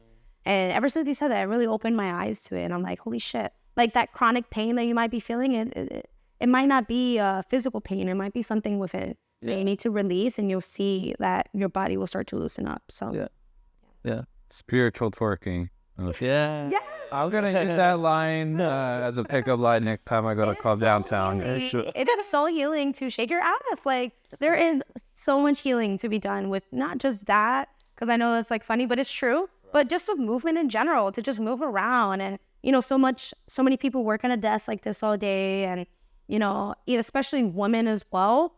There's a shame around movement for a woman. And that, oh, if you move, you know, in a certain way or provocative, like you are asking for it or you're a hoe or whatever the case is. But there's so much healing to just moving your body unapologetically, you know? Yeah. So, yeah. Yeah. I'll just say, because I work with a bunch of men, so we don't see any women. So it's nice seeing that respectful. I don't know what to say. Because you're talking about twerking. I'm just like, oh, man. He's like, yeah, healing for me. I'm healing right now. I'm just in the club staring at these lovely ladies. Yeah. No, I'll say this. Again, I'm not spiritual, but I noticed that just movement in general is very important. Just any movement, whether you like to swim or walk or lift weights, it's just, and one, it's an outlet, but two, there's some point where if you do enough movement, whatever your preference is, I noticed for me, the physical and mental kind of overlap. And it's hard for me to articulate because, again, I kind of go with the flow, and whatever makes me feel good, I just do more of it. Yes. And even before dancing, I just noticed that human movement is just, the human body is so capable of so many things. Or just like athletes or, you know, professional dancers or fighters or, you know, professional weightlifters. There's just, there's a set path for you to get to where that professional or whoever you're looking up to not be that person at that level maybe, but you can be like a way better version of yourself. And for me, it's just I need that progression, that linear, like, okay, like if I train X amount of days for X amount of hours, eventually, in a year's time, I will be better, right? Yeah. Logically speaking. But then on an emotional level, I know dancing is different because you do have to be vulnerable. Yeah. And initially starting, especially as a man, it is so scary. Like, just I could ask anyone and get rejected. That's like not even the scary part. The scary part is like dancing for 3.5 minutes and then entertaining my follow. And you're the lead. You have to do everything. Oh my God. Yeah, I would always be in my head. And like up until recently, now I'm starting to get out of my shell. But it's been almost a year. But I know I can't talk about there has to be some tangible, some mental or emotional growth for me to social dance and just expose like my dancing, and then just at the same time not look so nervous because one, the fall can see that, and then they'll react to it too. So I mean, I guess that's spiritual, right? I don't know. I'm trying to just hang with you guys. You know, I was trying to fit in. You don't have to try, man. Like it's all related. Yes, I think it's all connected. I would like to say something. I recommend that, not in the beginning, because I think in the beginning, and I always say this in classes, like, you know, stick to your role, and like, let's say you're lead, and if you're following. But after some time, I think when you get to a level where you feel proficient, I wouldn't recommend even like intermediate. I think advanced, once you get to a level where you feel pretty proficient in your position, you should 100% learn the opposite. And I think everyone should learn how to follow and lead, because it gives each other perspective. I mean, I've been leading now for about a year. That passed so quickly. Very on and off in class, but then now I've been like training it more heavily. I love the change of pace, but I feel like it's helped me become a better follower, like so much. And, you know, now I have the perspective of you guys, like, oh my God, my first time social dancing leading, I was shook. I was like, okay, right turn, left turn. And then I did the same thing for like the whole song. And I'm like, holy crap. And I forgot everything that I had learned. So it makes me respect lead so much more, like so much more. And I think it'd be nice for everyone to have that perspective of each other. So we've talked a few times. Samuel, Little. He mentioned. Yeah, because he does both. Yeah. Yeah, he mentioned. It's important. Yeah. I think so. I think is there anything else you want to talk about? We talk about following. We followed. I mean, that's just from a guy's perspective. I think it's way more fun following, because it is more fun. I've been told like there are passive follows and then there's more active follows where they tend to mirror the lead more instead of just like, I don't know. Like, I hate to say it. Like find moments of musicality. Is that what you mean? Or just even in general. I know. So when I dance with some follows where they're actively engaged, they almost want to like let loose and kind of do their own thing. And some follows, if I break apart, they're like, "What are you doing? Like, connect, close position now." You know what I mean? And then just follow is cool because I notice like where. When you follow, you notice where the lead kind of fucks up their timing. And then I fuck up my timing too. I'm not saying I'm a good follower. It's just, I notice things. And then I realized, man, how many times has a follower just like smiled through like me being on like on 5 salsa or whatever. Yeah. And has it said a thing with each other though. Right, yeah. Like now that you're following, now you're like, when you dance with a follower, you're like, oh, she fucked that up. You know, like, and it's not necessarily about who fucked up who, but I think it brings softness to because I think there's such a like rigid, like, oh, you have to be like amazing on the social floor, but like, it takes away the joy out of it, I think, when it's like this like expectation of being absolutely amazing. And I think that stops a lot of beginners from social dancing too, because they're afraid of not looking like other people there. So yeah, I feel like we need more. I feel like there's a lot of people who are in the studios, but they're not social dancing. Yeah, because it's scary as hell. That goes for all the local classes and companies. Most people just stay in the studio, which is fine, but it kind of sucks not seeing your teammates, and they're just like doing other things, which I get. But in terms of following, I appreciate it a lot because it's a whole new thing to learn, I think. Yeah. And yes, it does give perspective and it humbles you, and you start appreciating, especially a lead starting to follow myself. I'm starting to be way more aware of, you know, I've always been aware of it, but I know there are rough leads where balls get hurt and all Oh that. my gosh, yeah. Yeah, so that's kind of scary.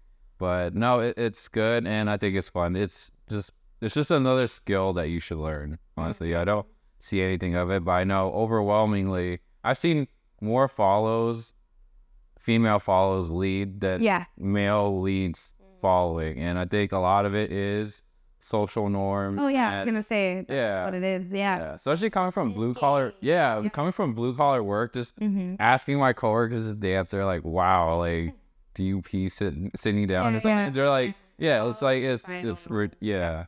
And then if I follow, people look at me like I have a third eye. Like, or they assume that you're gay because you're following. It's like, no, it's what the hell? Like, why can't we just do both and be this like sexual orientation thing? Like, and then they're like attaching like your sexual preference to like gender norms, which is like a whole other thing. I just see it as like it's not anything. It's just literally leading the follow and a lead. And there are a lot of times where I want to take like beginner classes and then follow instead, and I feel like that would help a lot. But I know a lot of guys who are beginners, they, for whatever reason, you know, they probably just go there because, you know, they want to impress a girl, or they just generally want to learn how to dance. But I just know if I ended up being a follow, it just feel kind of weird.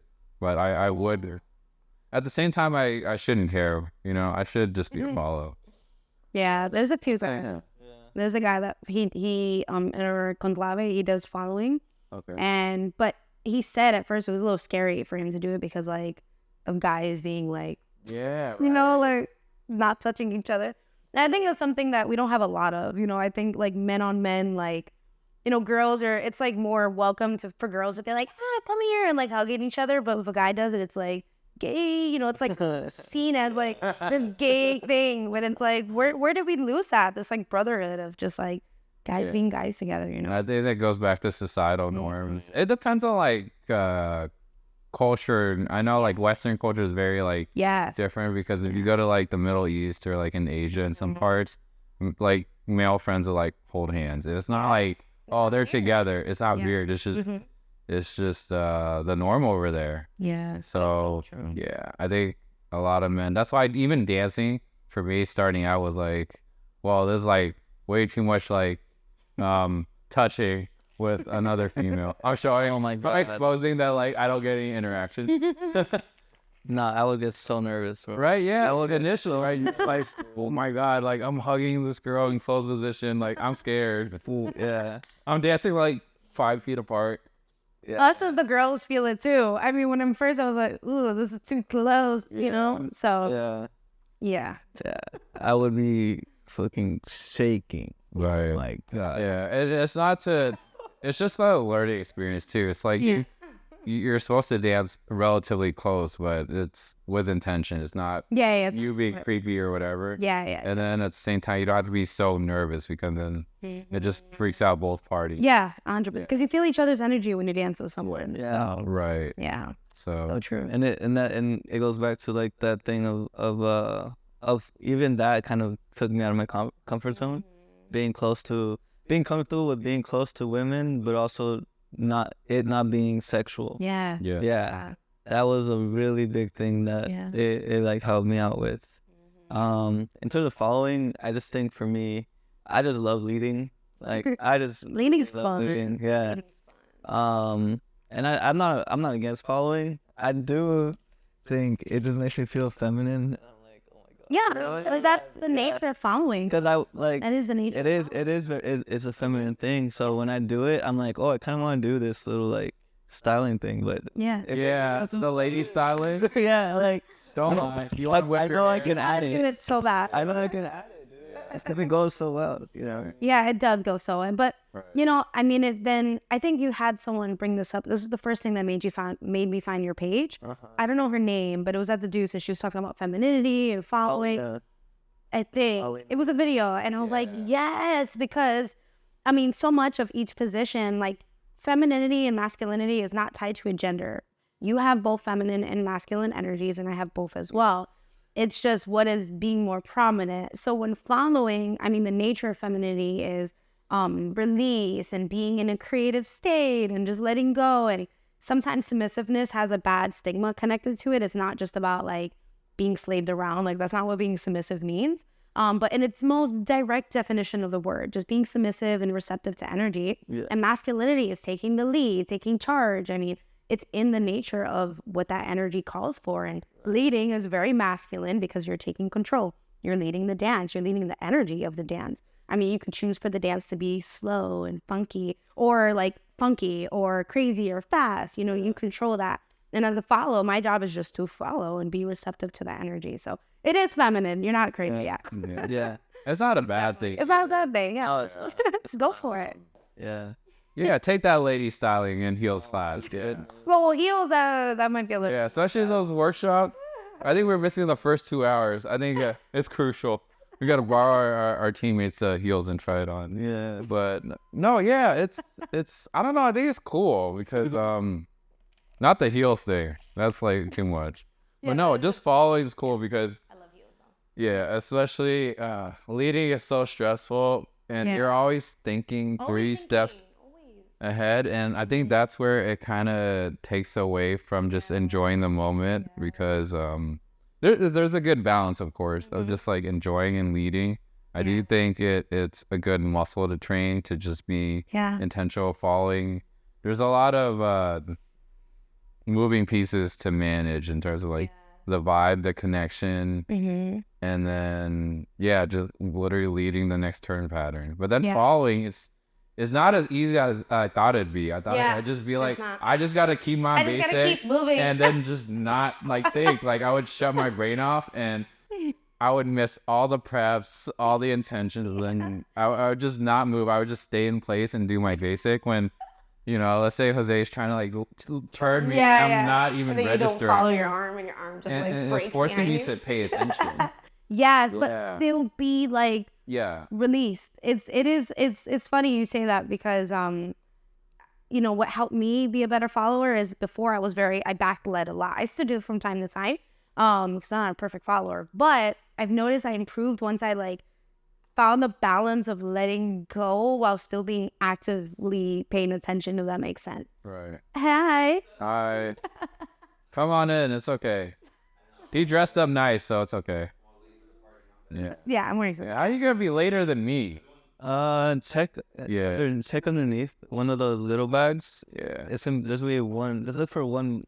I don't want to lose this train of thought, but speaking of following, you really have to be paying attention to your lead. Yeah. And then don't back lead and have enough tension where you're not just like way too loose. Yeah, but not too strong. It is within itself difficult. Yeah. And then leads will never experience that unless they follow. So it's literally another skill that you should learn. So it's so true. In the same way that follows will experience what you guys struggle with until they lead. Right. Oh my God, when I first started leading, at first I was like, oh, it's not that bad. Right turn, my turn, her turn. And then I social dance and I was like, I know. And I was like, why is the music faster? Like, I was so stressed. I'm like, the music is not this fast. I was so stressed. And even now, social dancing as a lead scares the crap out of me. I'm doing it more often. Yeah. I'm starting to get better at it, but it's like remembering everything. I'm like, and then seamlessly connecting. And then, like you said, being 3 moves ahead. Like, I don't even think 3 moves ahead. I just like, I just wing it and repeat the same turn patterns. No, but even for following, people always say, I would always ask followers who's just socially dance and they just tell me, once you get good at leading, you're fine. Like, you just got to lead very well. And to this, to some degree, it's true for the most part, right? But then I realized when I followed, how off axis all my turns are, how violently I would do my axle turns. I realized, oh man, I got to really focus on form and just start doing more drills. And that's where I really appreciate follows, what they go through to look as good when they're turning or whatever, because dancing with inexperienced followers, I know they kind of look abrupt and kind of all over the place, and that just happens when they're starting. It's not a criticism on them, but but that really humbled me, and I thought, as I dance with good leads, they're good leads, and I realized they're just gonna make me look good, right? And then I realized, no, I have to do my part. Yeah, I have to be accountable for my own body too. Yes, so true, so true. So yeah, leading and following, everyone should do it. Yeah, I agree. But I also think my last studio did this and I appreciate it. Like I trained with Lawrence and he doesn't really care. Like if you were to just start today and you wanted to lead, maybe a few months he's open to that. Okay. But my last studio, they were really strict. Like you had to get approved before you can switch over and practice the other side. But I actually appreciated it because I think it made me work harder at being proficient. Because I've seen sometimes people switch too early. And then it now, before they're even proficient or really doing well and following, they're trying to lead or vice versa, or leaders are trying to jump too quickly. And now you're trying to learn two different positions that require two very different energies for them to work together. I mean, like we said, following is like you still need to give some type of energy, but not too much. And leading, you're literally leading the movement. But like, for example, a lead that's just jumping into following too soon per se, and then they're trying to like lead because that's all they know. I think that has to be like almost like a conversation with your teacher. Like, okay, like I want to learn the other position. Like, where do you feel like I'm at? Because I felt that that's helped me, and then also helped me like stick to one, feel more proficient. And then now, not only does it help me in my other one, now I don't feel like it's dragging me behind, if that makes sense. Because I think I did try to do it a little too soon, and I felt that it hurt me. And then now I was struggling in both. Now I'm like, I don't know how to do either. But because I waited and I felt proficient, now leading is helping me in my following. That makes sense. Yeah, I think that makes sense. Yeah. And I just know, like, when I first started following, I did not keep my elbows in, and every lead I asked to lead. Did you elbow them? Oh, yeah. Yeah, with a lot of force, too, so I felt bad. Well, let's see. I feel like it's because I've been able to follow, and actually we went to when we were in Denver. I actually got to follow I got to follow Rennie. No way. Yeah, but it helps me like notice like, oh, like these are the things. Like I think maybe not jumping completely, but getting a taste of it is good. Yeah, that's fine. Yeah. I mean, like jumping in classes. Like, right. Yeah, but getting a taste, especially like maybe like a couple months in, I think helps you out to just can be like, oh, okay, like this is why I'm fucking up on, or this is why the other person's not understanding because I'm not doing it. Like you start to notice like the errors that the other leads do, and then you're like, oh crap, like I do the exact same thing, and then so I guess in some way it does help, but I think like jumping full. Yeah, like full in. Might be like more detrimental. Dude, I recorded a lot. Detrimental. Yeah, I recorded a lot of B-roll of Antonio, and I don't know how that escaped me because I was with him like almost the entire night. Did you guys run away and like dance? No, it was the last day when they turned. Oh crap! When they were gone. The salsa room. Yeah, when they turned the salsa room. No, I talked about salsa. It was. I think I kind of liked it. The only reason why I liked it was because it made it more accessible to like dance like with the salsa dancers. Because usually I'm in the bachata room. Yeah. And I feel like not usually. We were there the whole 3 days or 2 days. The salsa room kind of sucked at Denver, though. I'm gonna be honest. But also, I left early because I was up at 10 a.m. for class, so I was gone by like 1 a.m. So I'm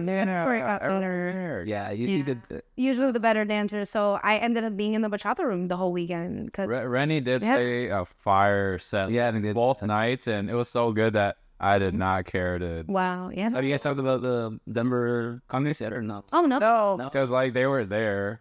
I just mentioned it. I wasn't there. Yeah. We're just hijacking. Yeah. We're hijacking. Yeah. Well, we were there, so this is what we're talking about.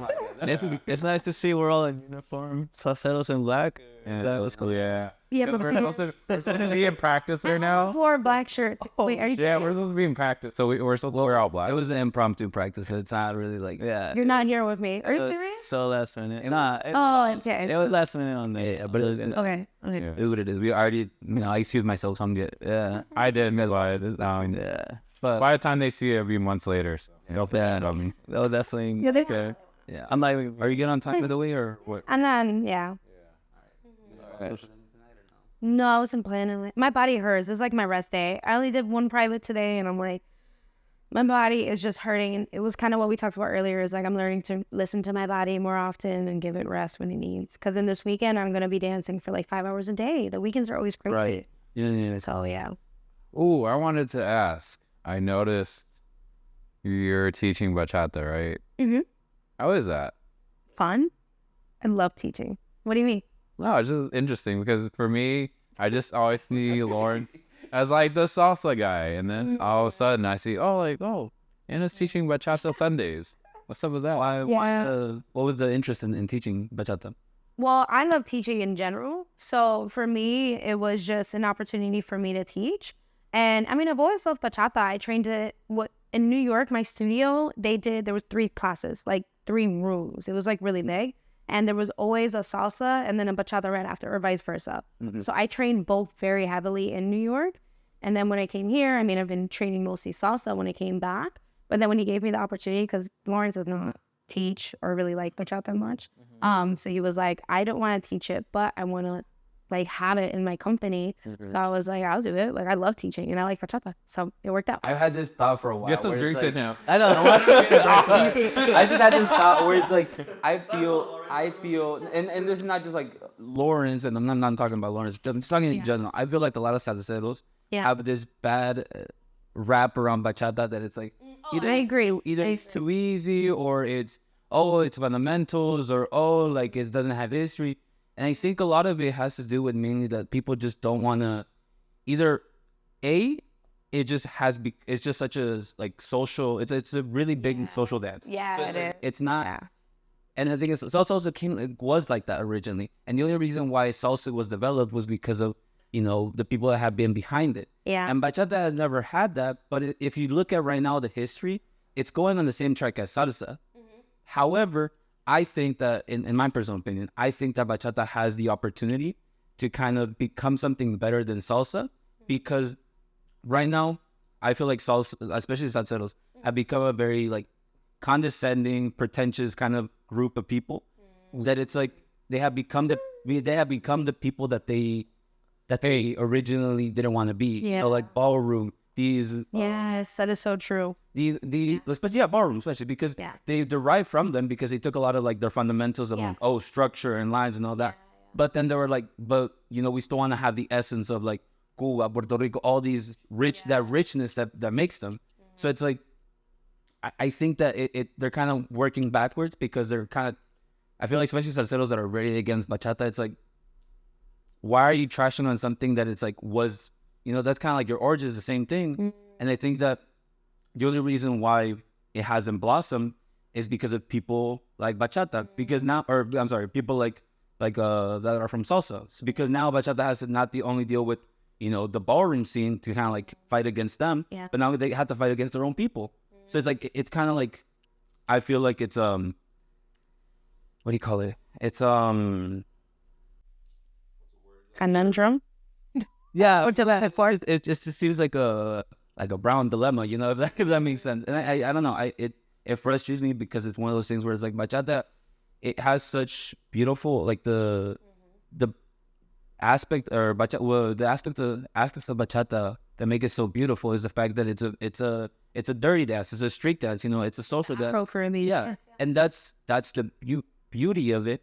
And on top of it, it has like gone into like way separate like branches. You have on one side you have like in Spain the freaking sensual, and then on the other side you have like like the Dominican, where it's like they're adding like dembow into it and like going all inside and like grounded into the floor. And then you also have on the ballroom aspect people that are kind of like making them more like Americanized, I guess. Ballroom-esque, kind of. So it's just it's going to do the same thing, but it's just I feel like again it's like salseros, when they're trashing on it, it's like, why are we doing it? Like, why are we hating on like our own people? And I don't know. That's my personal sentiment, especially in like, I feel like salseros still are kind of like in this weird thing where it's like, bruh, like you wouldn't have wanted that if Eddie Torres was starting out. You wouldn't have trashed on him. So it's like, why are you doing that now to like the bachateros that are trying to come up, trying to do all this important stuff? And it's like, I think that it's we're moving, in the wrong direction. As a people. It's hypocritical. Exactly. Yes, that's the word. No, I want to say for people who don't know the context, can you talk when you say salsa had the same origins as bachata? Like, what do you mean by those origins? Like, for someone who doesn't know anything and they just take five, or just give a general. I'm not gonna go full in, but I just do know that they come from, it has Afro roots, and you probably know more than me actually. So it's like, but I do know that it was originally just a street dance. It wasn't meant to be. Dominican Republic. And salsa or bachata? Bachata. Yeah. But I know bachata. Yeah, bachata. Salsa. I'm talking about salsa. Sorry. Salsa. I'm not. You're talking about salsa or which one are you asking? Yeah. Or just both, just to give the viewers the context of like where originally the dances came from and what the context is. You want to give the salsa and I'll give the bachata? Well, yeah, salsa. So it could be traced all the way back to the transatlantic slave trade, where it started in Africa and it transported over to Cuba. And then from Cuba, they, had the casino and rueda. But at that time, salsa was mostly danced in a circle. Then it went to parts of Puerto Rico, and they still kept it like the way it was. But then when it went to New York, essentially what happened is they wanted to create it in a classroom setting. So that's where New York style 1-2 came, because it was something that they could teach.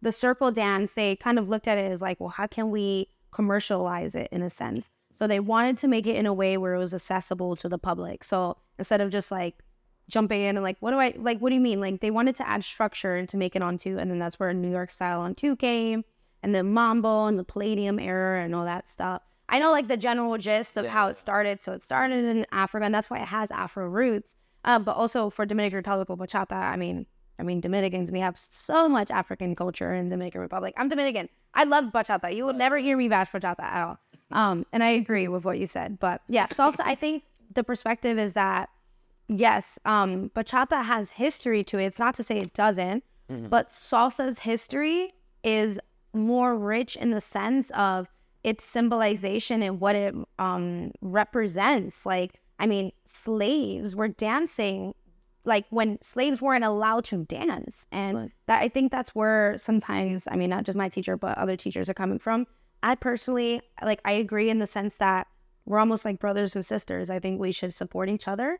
And I think they go hand in hand. Like most bachata studios also teach salsa or vice versa. It'd be different if maybe we're talking about like swing or some shit, that's like, and even that, I don't think we should bash any kind of dancing. No. Dancing is all amazing, but I agree. I think that can be hypocritical. And to kind of give defense to that, to like people like Salseros, it's like, I think that the fact I can see how, especially with the overpopulation of like bachata right now, especially because of sensual bachata, it has become very much more like easier to be commercialized, because like people are like, oh, like that's sexy, that's cool, like I want to do the body roll, and I want to do this, and it's like.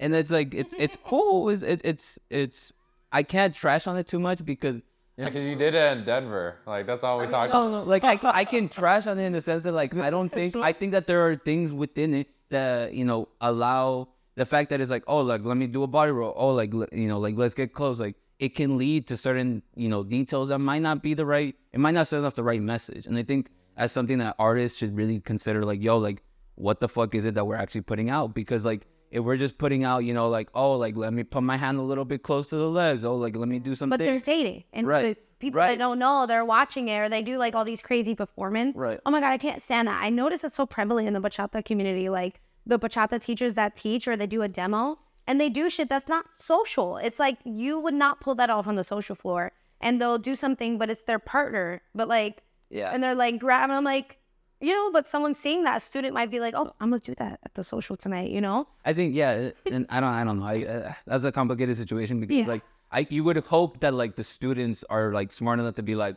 But someone that's new won't know. Yeah, exactly. Some of them are going to be stupid and not fucking think and be like, oh, like, let me fucking grab ass real quick. It's like, but like, maybe let me dip her again, like proper technique, which is something that happens in. But they do that too. Like, that's what I'm saying. That's why it's such a gray area that it leads to so many things. So it's like, I don't know. It's like, okay, like, do we, hold responsibility on the students? Do we hold responsibility on the artists? Or do we, hold it to both? And it's like, it gets complicated, but I just think it's like, going back to like, commercializing and just bachata is like the whole aspect of like, oh, like, sensual and all that can lead to a lot of things where it's like, oh, like, kind of iffy. But at the same time, I that same idea of like the fact that it's commercialized brings a lot of people in. And at least for me, it's like when I started dancing bachata, like I never saw like the extremes of like sensual. But I also like didn't know that there was traditional. So it's like what brought me in was like, oh, like Romeo Santos, like, oh, like if I see people that are dancing Romeo Santos, it obviously has more R&B elements. It has more elements that don't really like have like just the 5 instruments of like bachata. So it's like, obviously, you know, you should be dancing what the music is, you know? And I think that, you know, sometimes sensual moves of body roll would fit in more into like a lyrical, you know, like song, like any of Aventura songs. So it's like, okay, like I would see why that's, you know, why you would do it. And that's kind of what brought me in. But then like when I started getting into it, I was like, yo, like I really like footwork. I really appreciate like the Dominican culture and like all this, you know, we always joke around, but like I love doing like the freaking deslizos, like you do in bachata. And like that's one of my favorite aspects of like just dancing, just doing that shit randomly in a social. It's one of my favorite parts. And now that I get to see it, I'm like, shit, like it's like, oh fuck, like it's really cool that we get to dance this, and I can't really trash on like sensual because it's like that's what brought me in, but at the same time the extremity of sensual is what I have a problem with, and it gets just super complicated with the. It seems like it's growing pains too, because it's being so new, and there's nothing wrong with central bachata. No, there's nothing wrong with a lot of when it's done right, but when it's done wrong, then you got it leads to injury. And I think again that's tying back into the artists that are doing all these crazy sensual moves, not realizing how much technique is behind that. Like you're not gonna teach a crazy sensual pattern in someone's day one class. Like they need to understand their frame, they need to understand technique and how to hold themselves. Like if they just do and drop into it, they could freaking hurt their neck and their back. Get whiplash at a social. Yeah. Shit. Yeah, exactly. Yeah. So I agree. But like you said, now that it's being commercialized, like anything that gets like mass produced, like there's going to be some questions about quality. And, you know, it's funny you say that because I'm Dominican and I grew up very traditional bachata. And when I first saw sensual, I'm like, what in the white American is this? Because it's European influences. That's exactly what happened. And that's, you know, more European dance is more upright. And, you know, traditional is not just footwork, it's still the body, but the body is very loose and relaxed. And, you know, with European influences, which salsa has a mixture of both, because you have Afro-Cuban salsa, and then you have... It's also more developed, yeah, it's just that. Exactly. So, you know, at first when I saw sensual, I was like, what the hell? And I was not feeling it because I wasn't used to it. And in my experience when I had done it, it was just like creepy guys that were taking advantage of what the dance was, and it made me so turned off from it. And I had just stopped dancing it socially altogether for a little bit, actually, fun fact. And I would just stick to salsa, but I never bashed it. I didn't, but in my head, I was like, oh, I'm not comfortable with this. No. And then I realized with time, like knowing who to dance with, who's not going to take advantage of the closeness that sensual requires and like the frame that it requires. And because there are people that take advantage of it, you know, and I think, I mean, statistically, I don't know what the number is, but they say like, a few out of 10 women are abused, whether it's sexually, physically, and being with that, we have to feel safe as a follow and be receptive. And if you don't, then you can't really enjoy the dance, I think, you know, and I think for so long I just was not enjoying it, but now I enjoy it more when it's like respectful and it's not being taken advantage of. So. Anyways, yeah, they've been trying to get that shit out of me for a minute. Fuck, but... So how do we feel about Lawrence and bachata? What do you mean? I don't know. I'm just talking shit. You're just trying to get feet. Just trying to get her drunk. No, I'm happy to see that. Once I thought it was just something random at first, but then every week Lawrence records everything, which is like, I won't, like, it sounds horrible. I like taking his classes too, but sometimes if I don't, I just realize I'll just watch his reel. Everything's live. No, but that's a compliment. But I appreciate it. Yeah, I appreciate it. That is true. He literally records everything, and I see all of his students dance. It's cool. But no, that's good that he wants to branch out, and I think that gives you a huge opportunity to explore teaching, and then it's just gonna attract more people, and there's nothing wrong with that, really. You know, something I not just one thing out of this conversation is like in traditional, with bachata you have modes, because there's the sensual mode and then there's traditional mode, like different frameworks, and then there's like modern bachata, right? And like I don't think salsa really has that. Like do you guys think? Because for me it's like there's only one. It's like son. Yeah, that's it. It's like son, which is more but like. Salsa does have it. Yeah. But it's not known. I feel like because I know like Frankie mentioned that he's like, well, there's so many different kinds that like, but everybody's just labeling it as salsa. Salsa, yeah. And so, I mean, like, I was thinking about that because I was like, it makes me think about it too, where people aren't aware of it. Because I remember one time I was in the traditional room and the DJ was playing some aventura, or in the traditional room for a congress. There was a room just for. Yeah, that was Palm Springs. Palm right? Springs. That was fire. Yeah. What? Yeah, They dude, had a dedicated, but dedicated like, traditional yeah. room. No yeah. way. Yeah. Wow. Yeah. We would leave some of the follows like from the modern urban bachata. Come to here. go- Come Yeah. here. Yeah. And For real. Take it to the dark side. Yeah, exactly. Yeah, but the guy he was playing actually it wasn't aventura. It was like I forgot his name, but it had a more like. And it wasn't so much traditional where it was like super like fast. It was more, there was a more elongated, elegant feel to it. And I was dancing with this girl, and it wasn't so much sensual, but it was more like open than like, you know, fast. And she kind of got like uncomfortable because she was like, "Are we doing traditional or are we doing sensual?" And I'm like, "We're just dancing. To the song. We're just dancing to the song." Yeah. And so like that just really made me think about that. But there's this thing where like, okay, because I'm aware that there are two modes and I'm mixing them, then like for me, like I have the confidence in me being like, oh, like I'm just dancing what I feel like. But when it comes to, but if would it be somebody else, they'll just be like, oh, like I'm only supposed to do traditional. Oh, like I'm only supposed to do this. Right. So yeah, what are you gonna say? No, I just think I think both like traditional and sensual, and even modern people, like I feel like we all have this issue where it's like we just stick to one lane when it's like if the music is calling, it's kind of what I was saying, like aventura, like if you hear aventura, like there's only a couple of songs that they have that it's like you could dance like traditional footwork, you know, have like more like, you know, faster pace or just, you know, vibe out. But if it's more like aventura, like R&B aventura, like you have to like, you know, or you don't have to, but you definitely have to, the tone and the mood of like your dance has to shift with it, and not just be like, oh, like let me do this Lisa's all the way out here, and it's like, but it's like there's like a lyrical part. It's like it doesn't add up. It doesn't make sense. So it's like, but in the same thing with sensual, like some sensual songs, like you hear them and it's like there's no way that you can like do this to these, but it's like, is the music really calling for that? Are you like, really listening to like what the hell what the music is saying? Right. Because when you're dancing opposite of the music, it's like, all right, what are we doing right now? And you know, the best social dances are the ones that follow the music. I feel like that's playing. Yeah. That's what makes it so fun, because each song is different. You know, Yeah. I agree. Yeah, and I think a lot of like you can still do traditional stuff and put it into like a sensual song, and all you gotta do is literally just dance bolero. Like I'll tell you, like if you really think about it, it's like 1, 2, 3. Like, it's just dancing bolero. If you really want to dance like traditional or, you know, traditional to freaking sensual, just dance it at a slower time. But it's like, but trying to like pop, and then, oh, like, and like trying to fall on the one. It's like, what are we doing here? Like, because like I feel like I listened to another podcast about like the music, or I think like the three things that make a social dance, it's obviously you, your partner, and usually the music.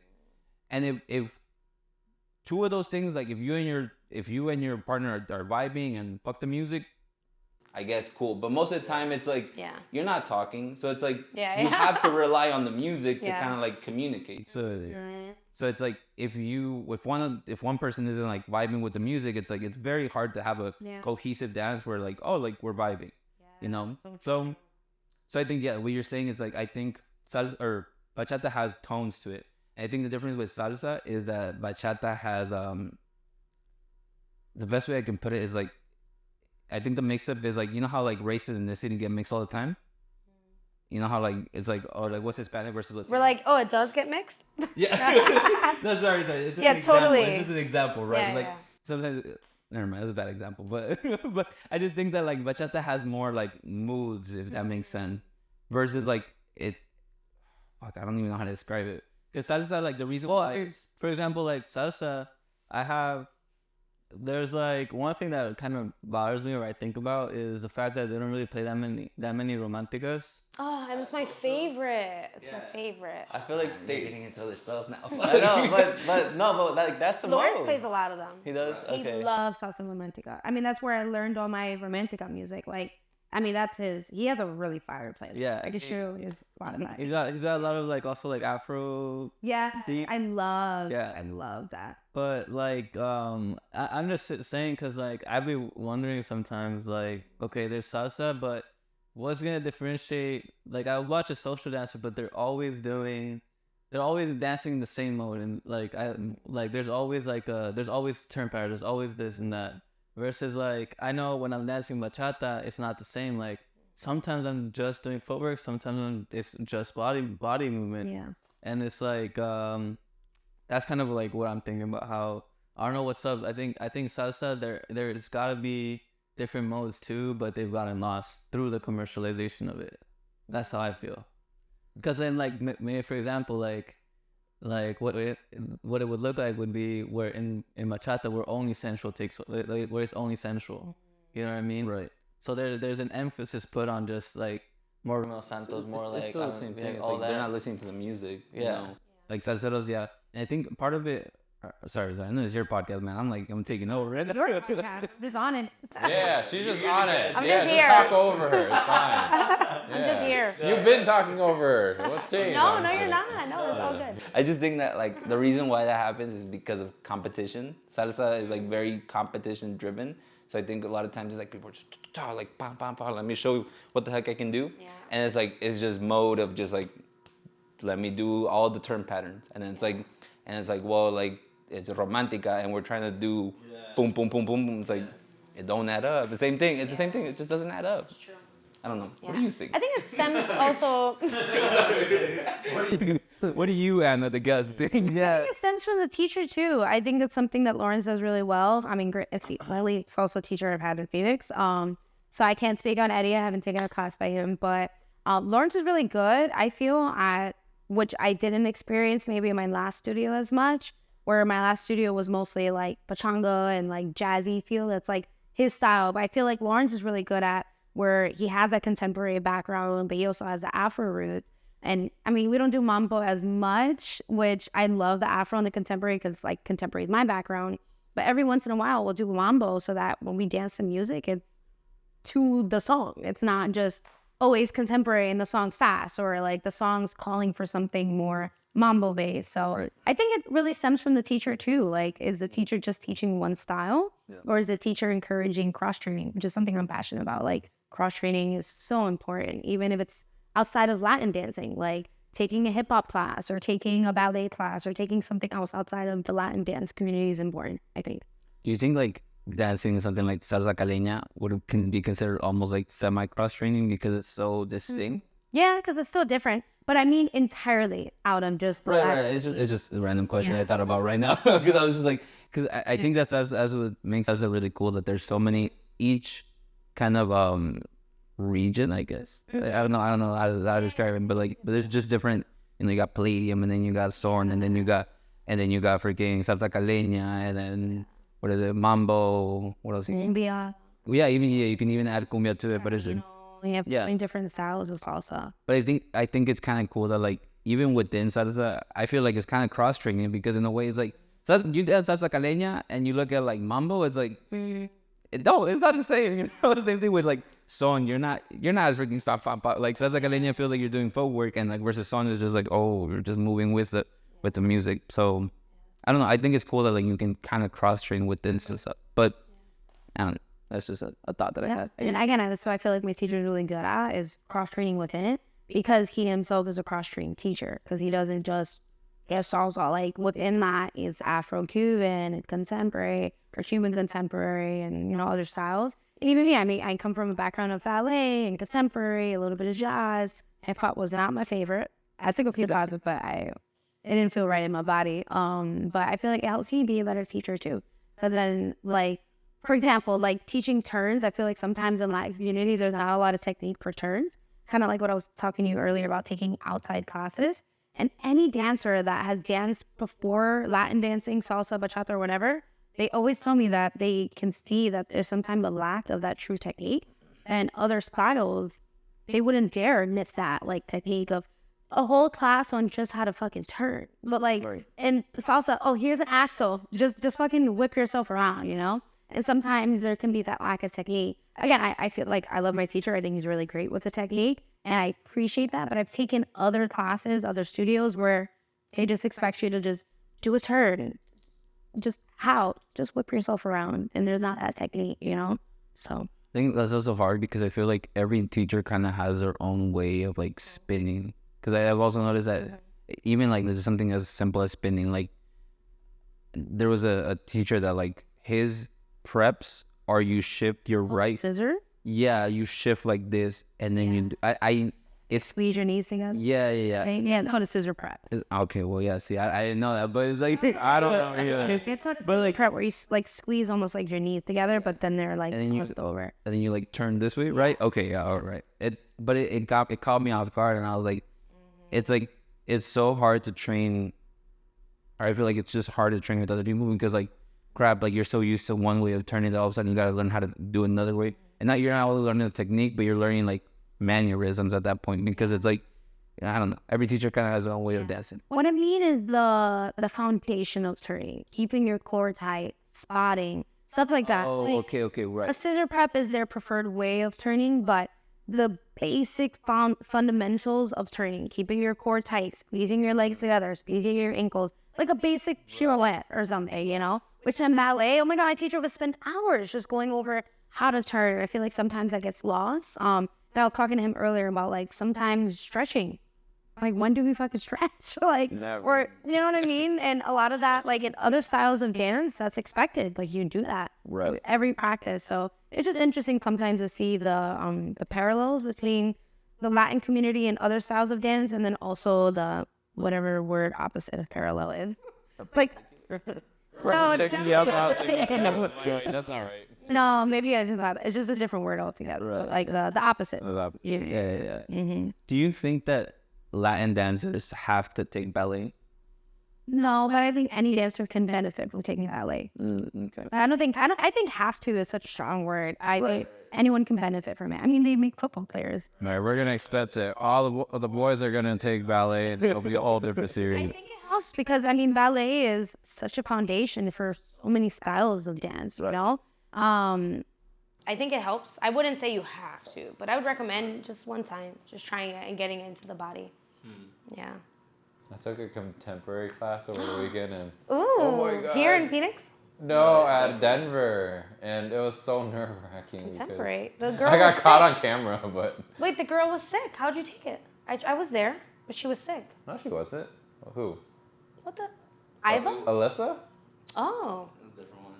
Oh, I was taking jazz at that time. No, it I was think. literally the last class of. Yeah, I the was taking week. jazz. Yeah, I was taking jazz. Oh, Or okay. heels, I think. Yeah, I think like the classes overlap. Yeah. But Oh, that was so annoying. There were so many good classes. I think Denver did a really good job. we there's kind of skipped over that earlier, but Denver's my favorite. Denver's my favorite Congress that I've been to so far. That's so weird. I've heard that like 3 times already from.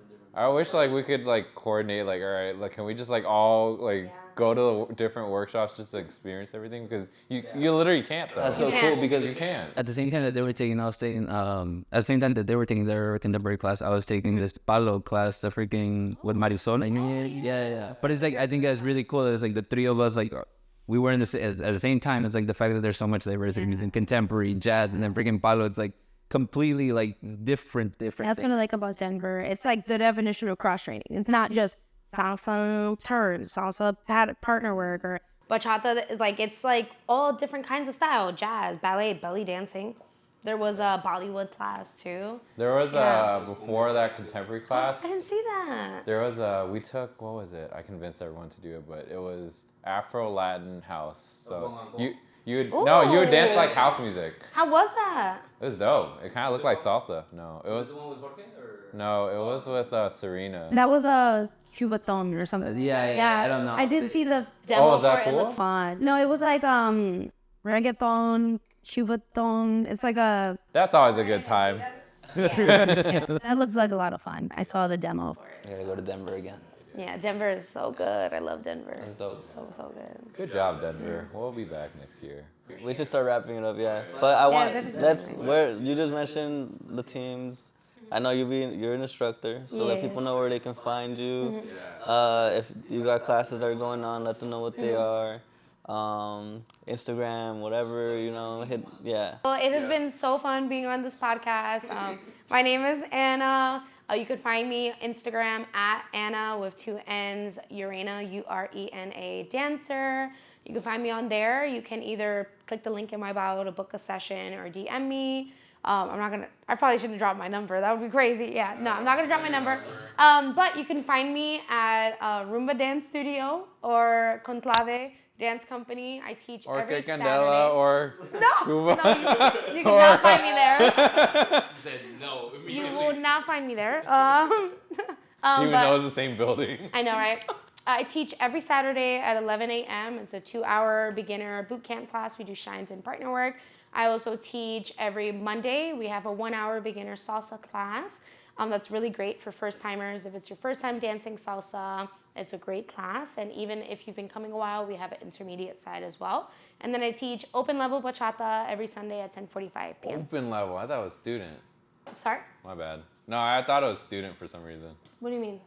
Like from the reels. I didn't know it was open. Now it just sounds like a diss. Student? What do you mean student? Like beginner level bachata. Yeah, it's mostly beginner right now. Yeah, Oh, that's isn't what open, like, we say. Open level because we were trying to figure out what level people were at. But right now it's been more beginner. So we're starting to build them beginner, but we just don't call it beginner. I don't know why. I had no control over that. Okay. But it's beginner right now. Yeah. Perfect for me. I mean, no, I can't. I'm on a team, so. And also, I mean, this is all chopped up, but I love to teach and I have a passion for helping students, find fulfillment through movement and music. I have a very holistic approach to dance and to training, but without sacrificing quality of dance, because I think that the mental and spiritual aspect of dancing and training go hand in hand. Physicality only plays a small part, in my opinion. So I have a passion for helping people not only find themselves throughout dance, but also to just be more confident in themselves and have that show in their movement. So if you are interested in private sessions, I do teach as well. Message me for more information. So yeah. All right. Thank you for being on. Yay, thank you for having me. It was lovely. We'd love to have you on again. I personally do. I think we need a second and third part. Yeah.